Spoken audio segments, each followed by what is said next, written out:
గురుగారు, నాకు ఒక చిన్న సందేహం అండి. దత్తాత్రేయుడిని గురువు అంటారు, సాయిబాబాను గురువు అంటారు, మాస్టర్ని గురువు అంటారు, ఫ్రెండ్స్ గురు అని పిలుచుకుంటారు. అసలు ఎవరు అసలు నిజమైన గురువు? మాతృదేవోభవ.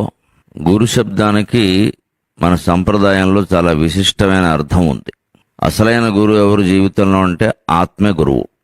మీకు మీరే గురువు, నాకు నేనే గురువు. ఏ జీవికైనా ఆ జీవే గురువు. ఉద్ధరేదాత్మన ఆత్మానం నా ఆత్మానం అవసాదయేత్ ఆత్మైవ హ్యాత్మనో బంధు ఆత్మైవ రిపురాత్మనక. ఆత్మైవ హి ఆత్మనో బంధు, నీకు నువ్వే బంధువు. ఆత్మైవ రిపు ఆత్మన, నీకు నువ్వే శత్రువు. ఆలోచనలే మనకి శత్రువులు, మన ఆలోచనలే మనకి మిత్రులు. అంచేత మనం నిజమైన గురువును కనుక్కోవాలంటే లోపలికి చూడాలి, బయట చూస్తే ఉపయోగం లేదు. బయట గురువింద గింజలు ఉంటాయి, గురువులు ఉంటారు. లోపల నిజమైన గురువు ఉంటాడు. ఆ లోపల ఉండే గురువే వెంకటేశ్వర స్వామి. లోకంలో ఉండే గురువులు పోనీ అనుకుంటున్న వాళ్ళు మనకు ఆశ్రయం కోసం ఎవరినైనా ఆశ్రయించాలి అంటే గుశబ్దస్త్వంధకారస్య త్రిశబ్దస్తన్నిరోధక అంధకార నిరోధిత్వాత్ గురురిత్యభిధీయతే అన్నారు. మనలో రకరకాల కామమని, క్రోధమని, లోభమని, మోహమని ఉంటాయి కదా. ఇదే అంధకారం. దీనివల్ల మనం చీకట్లో ఉంటాం. లేకపోతే చీకట్లో ఎందుకు ఉంటాం? చీకట్లో ఉండడం అంటే అర్థం ఏంటి? ఏమీ కనపడకపోవడం, అంతే కదా.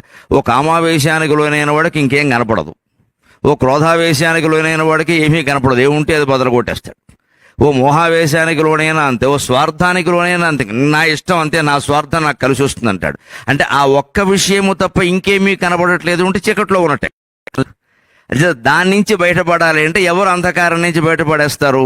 ఒక వ్యాసుడు బయటపడేస్తాడు, ఒక వాల్మీకి బయటపడేస్తాడు, ఒక శంకరాచార్య బయటపడేస్తారు, ఒక రామానుజాచార్య బయటపడేస్తారు. వారు గురువులంటే.